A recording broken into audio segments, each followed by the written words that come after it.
Seja bem-vindo ao segundo episódio da nossa série O que eu faria, e hoje a gente vai falar se eu tivesse 20 anos, como que eu começaria, como que eu daria meus primeiros passos. Vamos nessa? Você sabia que a maioria das pessoas que decidiram empreender no Brasil há 5 anos atrás, essas empresas nem existem mais? Isso aí não é drama, não, é dado. 80% das empresas, elas não atingem 5 anos de vida. Mas sabe qual que é uma parte aqui que o pessoal não fala muito? É que a maioria dessas empresas, ela não fechou por falta de dinheiro. Lógico que o dinheiro acabou, mas ela fechou por falta de direção, principalmente. Eu comecei a empreender cedo e, olhando para trás, com a cabeça que eu tenho hoje, uma coisa que fica muito clara para mim é que eu desperdicei anos ali da minha jornada fazendo as coisas na ordem errada. Não necessariamente as coisas erradas, mas a ordem estava errada. E isso faz toda a diferença. Esse vídeo aqui não é sobre te dizer o que você tem que fazer. É sobre te mostrar o que eu faria se pudesse voltar atrás. Com a mesma energia, a mesma ambição, mas com a clareza que só o tempo e os erros caros aí te dão ao longo da jornada. Se você tem 20 anos ou conhece alguém que está começando agora a empreender, ou você mesmo está repensando aí o seu caminho, fica nesse vídeo, porque o que vem a seguir vai economizar anos da sua vida, você pode ter certeza. Uma das primeiras coisas que eu fiz foi tentar projetar uma imagem que não condizia com a realidade da minha operação na época. Eu tentava passar a ser muito grande do que eu era na ocasião. Então o site era bonito, apresentação de uma empresa grande, proposta formatada, como se eu tivesse 50 funcionários, mas quando chegava na hora de entregar, caía tudo nas minhas costas, a pressão era toda minha. Existe um fenômeno silencioso que acontece com quem começa cedo. Você confunde posicionamento com performance. Acha que se parecer grande, você vai atrair clientes grandes. Às vezes até acontece, isso até dá certo, mas o que não acontece é sustentar isso quando a entrega não acompanha. Então nesse ponto, o que eu faria diferente? Eu começaria assumindo que sou pequeno e usaria isso como vantagem. Mas como que pode ser isso? Cara, pequeno é rápido, é ágil, pequeno é próximo do cliente. O pequeno decide hoje, não em 3 reuniões. O grande cliente contrata empresa grande por segurança, mas existe uma fatia enorme do mercado que quer exatamente o oposto. Ele quer atenção, ele quer agilidade e o fundador de linha ali no negócio. Eu venderia isso sem vergonha. No segundo ponto, eu escolheria um nicho logo de cara, não depois de errar em 5, 6 nichos tentando aí atender todo mundo. Quando você tem 20 anos, parece que ter foco é limitar a possibilidade. A lógica até parece ser, quanto mais aberto, mais oportunidade, mas é justamente o oposto. Logo que eu comecei a minha operação no escritório, isso eu tô falando lá em 2007, 2008, eu tentei atender todo mundo de começo. Comércio, indústria, serviço, saúde, educação, o que vinha eu atendia. E o resultado foi que eu nunca me tornei referência em nada. Era mais um prestador de serviço genérico disputando preço com todo mundo. E olha que eu até eu fiquei grande aí, em menos de 10 anos aí eu tinha um escritório aí que foi a 140 funcionários, mas o nicho ele não é uma prisão, ele é um atalho na verdade. Uma coisa é você chegar grande, outra coisa é você realmente ser relevante no mercado. Então quando você decide atender um setor específico, você aprende mais rápido, você vira referência mais rápido, você cobra mais e você para de competir pelo menor preço. O cliente, ele para de te comparar com os outros porque você se torna diferente por definição. Então aqui, o que eu faria diferente nesse caso eu escolheria um nicho no mês 1 e não depois de alguns anos, tá? Eu já começaria com isso. E outra, você não precisa ser perfeito não, tá? Você precisa ter um ponto de partida, ajusta com o tempo, mas começar amplo demais é como atirar para todos os lados e torcer para acertar em alguma coisa. Você vai ser muito pouco eficiente nessa estratégia. E sabe qual que é o sinal que você escolheu bem esse nicho? É quando um cliente te indica porque você é o cara daquele segmento, daquela especialidade. Significa que você tem profundidade. Com isso, ele te indica e aí o negócio vai virando uma bola de neve, um ciclo que você vai surfar aí e vai ter muito sucesso. Ponto 3. Eu não teria terceirizado a minha maior alavanca antes de entender ela profundamente. E essa aqui não é fácil não, viu? Essa aqui chega a doer.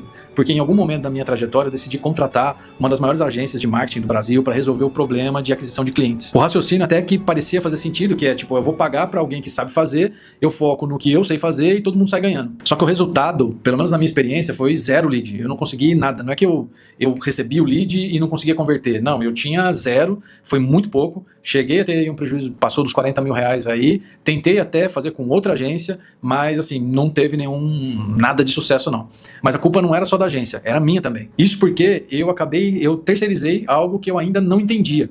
Então quando você não entende a alavanca mais importante do seu negócio, que é a captação de clientes, nesse caso aqui, você não consegue nem avaliar se quem está fazendo isso por você está fazendo certo. Então percebe que o problema não é a agência. Você não sabe o que perguntar. Então você não sabe o que cobrar também. Não sabe quando parar. Então o que eu faria diferente nesse caso aqui eu aprenderia a gerar os meus primeiros clientes com as minhas próprias mãos ali, antes de contratar qualquer agência. Mesmo que fosse de forma simples. Mesmo que fosse com um budget pequeno, mesmo que fosse lento, não sei. Porque quando você aprende a fazer, você aprende a gerenciar. E quando você aprende a gerenciar, o dinheiro que você investe com terceiros finalmente começa a ter algum resultado.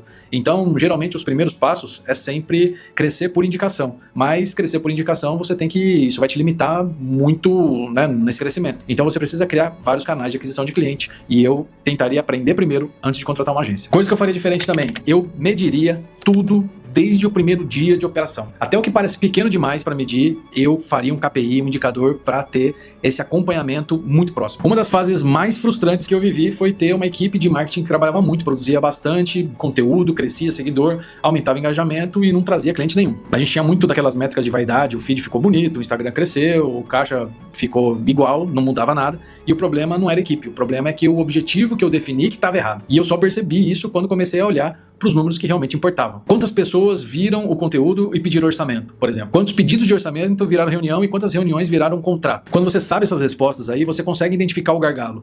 Agora, se você não sabe nem para onde ir, você não sabe onde colocar energia. Então, o que eu faria diferente nesse caso seria montar os dashboards mais simples desde o primeiro dia de operação. Não precisa ser nada complexo. Aliás, comunicação, quanto mais simples de entender, melhor. Uma planilha com 5 colunas já muda tudo. Você nem precisa fazer um dashboard, BI, nada disso. Se tiver, lógico que é melhor. Mas assim, faz ali, tenta controlar leads, reuniões, propostas, fechamento, receita nova, né? O quanto de receita recorrente nova você está conseguindo trazer para o teu negócio. E aí você olha todo dia e toda semana você sabe se está indo na direção certa ou não. Fica muito mais fácil de você tomar uma decisão e de ajustar a rota caso o que você decidiu, caso o que você planejou não está indo na direção certa. É lógico que ter convicção do que você está fazendo é importante. Você usar a tua intuição para tomar decisão, é fundamental. Mas se você não embasar isso com dados, você pode estar indo num voo cego, indo para algum lugar que o teu feeling fala que tem que fazer, só que você não sabe se está indo no lugar certo ou não. Então, você tem que tomar uma decisão com base no feeling, sim, mas você tem que estar embasado para que você saiba assumir os riscos necessários e aí sim ajustar a rota que precisa e saber a hora de pisar no acelerador. Outro ponto que eu faria diferente é eu investiria em mim mais cedo, só que de uma forma diferente. Porque quando a gente tem 20 anos, parece que investir em nós, né, quando você vai investir em você, significa só fazer curso. Isso não está errado não, você tem que fazer. Mas existe uma forma de investir em si mesmo que a maioria ignora, que é você às vezes pagar para estar perto de quem já chegou onde você quer chegar. Isso pode ser via mentoria, pode ser eventos com donos de negócio, né, que você admira, grupos de network, tudo isso faz parte, tá? Eu demorei demais para entender o valor do ambiente e o ambiente moldou mais a minha visão de negócio do que qualquer outro curso que eu poderia ter pago ou participado. Porque numa mentoria ou no grupo certo, na mesa certa, você não aprende só um método, você aprende a velocidade, a visão que o cara teve de tomar aquela decisão, né? E aquele problema que você acha que é único, que está acontecendo com você, já aconteceu com outros 5 empreendedores ao mesmo tempo, e aí você aprende com o erro dele que está prestes a cometer, e você já escutou ali e já saiu com uma decisão, né? Você já saiu com o que o cara fez para sair daquela situação. Lógico que você não vai dar um copy e cola, mas você vai colocar no teu contexto e usa aquele cenário ali, aquela decisão, a forma que ele resolveu, você joga pro teu ambiente, para as tuas condições, e aí vê o que você consegue tirar de insight daí. Isso aí é muito valioso, tá? Então vale muito a pena você até separar um percentual aí da tua receita desde o início para você investir em estar no ambiente certo e você ter aprendizado com gente que faz na prática, tá?